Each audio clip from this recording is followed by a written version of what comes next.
इसमें 7,000 वीवीआईपी पाए गए हैं। 22 जनवरी को रामलला की प्राण प्रतिष्ठा होगी और जिसके लिए 7,000 लोगों को निमंत्रण भेजा गया है। योगी समेत करीब 3,000 वीवीआईपीज होंगे। 50 देशों से एक एक प्रतिनिधि को बुलाया जा रहा है। देश भर से 4,000 साधु संत आमंत्रित किए गए। उद्योग जगत की हस्तियां भी कार्यक्रम में शामिल होंगी। इसमें मुकेश अंबानी, गौतम अडानी, रतन टाटा को न्योता भेजा गया है। सिनेमा और क्रिकेट जगत की हस्तियां भी बुलाई गई हैं। इसमें सचिन तेंदुलकर, विराट कोहली को निमंत्रण भेजा गया है। अमिताभ बच्चन, अक्षय कुमार, आशा भोसले को भी आमंत्रित किया गया है। 50 कार सेवक, उनके परिवार के लोगों को भी बुलावा भेजा गया है जिन्होंने मंदिर आंदोलन के दौरान अपनी जान गंवाई थी। प्राण प्रतिष्ठा में करीब 2 लाख से ज्यादा भक्त पहुंचेंगे। 4 लाख गांवों के मंदिर में समारोह मनाया जाएगा और इन मंदिरों में राम नाम संकीर्तन किया जाएगा। अयोध्या में प्राण प्रतिष्ठा के बाद प्रसाद वितरण होगा। सुनिए जरा क्या कुछ कह रहे हैं महासचिव हैं श्री राम जन्मभूमि ट्रस्ट के श्री चंपत राय जी। प्राण प्रतिष्ठा के अवसर पर देश के कम से कम 4,000 संत निमंत्रित किए जा रहे हैं। सूचियां बन चुकी हैं। अनेकों को व्हाट्सएप पर, जो ईमेल देखते हैं उनको ईमेल पर, काफी बड़ी संख्या में बाई हैंड और अभी तक लगभग 3200 संतों को बाई पोस्ट सूचनाएं प्रेषित कर दी गई हैं। अब आपको दिखाने जा रहा हूं मैं, टेंट सिटी बनकर तैयार हो गई। अयोध्या में लोगों को न्योता दिया गया है। बड़े बड़े मेहमान आ रहे हैं इसलिए टेंट सिटी बना ली गई है। भव्य टेंट सिटी बनी। फुल स्क्रीन लीजिए जरा, तस्वीर दिखाई। यह अयोध्या की टेंट सिटी है। डाइनिंग हॉल से लेकर रेस्टोरेंट से लेकर सब कुछ यहां मौजूद है। इस स्तर की तैयारी प्राण प्रतिष्ठा के मौके पर की जा रही है अयोध्या में। अब मैं आपको एक और तस्वीर दिखाऊंगा, बड़ी दिलचस्प तस्वीर। अगली तस्वीर देखिए जरा। ये जो आप देख रहे हैं अयोध्या की पावन रज, ये थाईलैंड से मिट्टी आई है। थाईलैंड से मिट्टी आई है। राम की पूजा थाईलैंड में भी होती है आपको बताऊं, और जो थाईलैंड में जो राजा हैं वो अपने आप को राम के वंशज मानते हैं, इसलिए थाईलैंड से भी मिट्टी लाई गई है। अगली तस्वीर दिखाइए। घी देखिए कहां से आया है। ये लीजिए फुल स्क्रीन। ये घी है, जो घी देसी घी है, बैल रथ से आ रहा है। देखिए जरा, ये बैल रथ से घी अयोध्या पहुंच रहा है।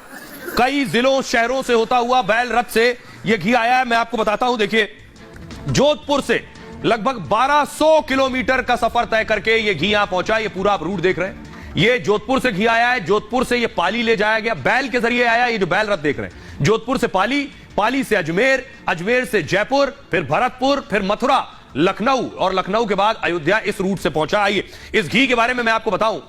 दिलचस्प कहानी है कि अयोध्या में प्राण प्रतिष्ठा की तैयारी हो रही है और इस दौरान जो तैयारी है उनमें ही ये घी शुमार है।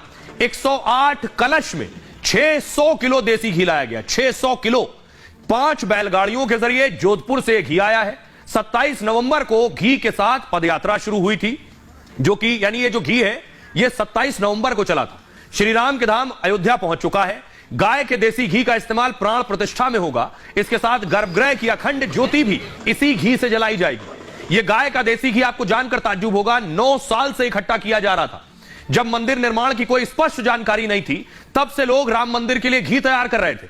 अब प्राण प्रतिष्ठा हो रही है तो बैलों के रथ से घी आया है। देसी घी के कलश अयोध्या की परिक्रमा कर रहे हैं। परिक्रमा पूरी होने के बाद ट्रस्ट को कलश सौंपे जाएंगे। जोधपुर से घी आया तो थाईलैंड से मिट्टी लाई गई है। उत्तर प्रदेश के अयोध्या की तरह थाईलैंड भी अयोध्या है, थाईलैंड में भी, जिसे स्थानीय भाषा में अयोध्या कहा जाता है। हमारे यहां अयोध्या, वहां अयोध्या कहते हैं। यहां के राजवंश के हर राजा को राम का अवतार मानते हैं। श्री राम जन्मभूमि ट्रस्ट कोषाध्यक्ष गोविंद देव महाराज और जोधपुर से लाए देसी घी संदीपनी रामजी महाराज का क्या कुछ कहना है, सुनिए। माता का भक्त राजस्थान की वीरों की धरती से यहाँ पर भगवान श्री राम की सेवा में आकर के पहुंचा है।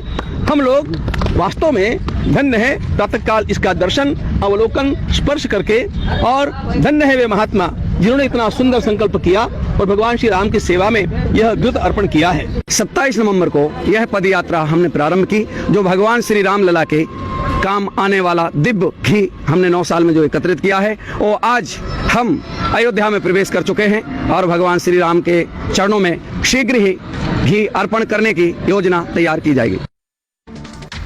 भाई खबरों में आगे बढ़ते हैं। आज की एक और बड़ी खबर है, आईटी रेड में मिला है काला खजाना। तस्वीर देखकर आप दंग रह जाएंगे। नोट ही नोट, ये देख रहे हैं, फुल स्क्रीन लीजिए जरा।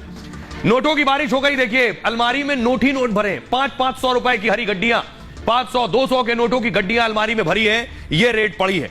आइए अगली तस्वीर में आपको दिखाऊं। रेड कई ठिकानों पर हुई है। यह राज्यसभा सांसद, कांग्रेस के राज्यसभा सांसद है धीरज साहू, राहुल गांधी के करीबी, इनके भी ठिकानों पर रेड हुई है। आइए आपको बताऊं रेड में क्या कुछ मिला है और कितना बड़ा खजाना मिला। ये तस्वीरें मैं आपको दिखा रहा हूं, ये सब अलमारी में रेड हुई है तब ये पैसा मिला। बुधवार यानी कल छापेमारी शुरू हुई और इस छापेमारी में धीरज साहू से जुड़े ठिकानों पर भी रेड डाली गई। धीरज साहू झारखंड से कांग्रेस के राज्यसभा सांसद हैं, तीसरी बार सांसद बने धीरज साहू। सूत्र बता रहे हैं कि छापेमारी में 150 करोड़ से ज्यादा का कैश है, 150 करोड़। अलमारी में नोटों की गड्डियां भरी मिली है, कैश को गिनने के लिए मशीनें मंगानी पड़ी। नोट इतना ज्यादा है कि मशीनें बंद हो गई, गर्म हो गई। अब तक सिर्फ 50 करोड़ की गिनाई हो पाई है।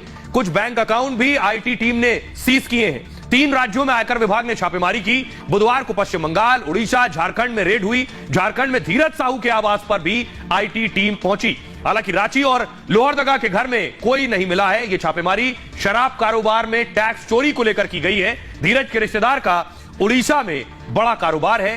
बौद्ध डिस्टिलरी प्राइवेट लिमिटेड से जुड़े ठिकानों पर छापेमारी हुई और इसी कड़ी में धीरज साहू के आवास पर भी आईटी टीम पहुंची। धीरज के रिश्तेदारों के नाम उड़ीसा में कई बड़े प्रतिष्ठान भी हैं, यह जानकारी मिल रही है। तस्वीर मैं आपको दिखाने जा रहा हूं, देखिए जरा जो तस्वीर सामने आई है जिसमें अलमारी में नोट भरे हुए, वो तस्वीर दिखाइए जरा। ये आप देख रहे हैं, फुल स्क्रीन लीजिए। बताया जा रहा है कि मशीनें मंगाई गई नोट गिनने की और मशीनें गर्म हो गई या खराब पड़ गई। अब तक जो नोट की गिनाई हुई है 50 करोड़ कैश गिना जा चुका है, जानकारी ये मिल रही है। अभी और गिनती चल रही है, अधिकारियों की टीम बढ़ती जा रही है और ऐसे न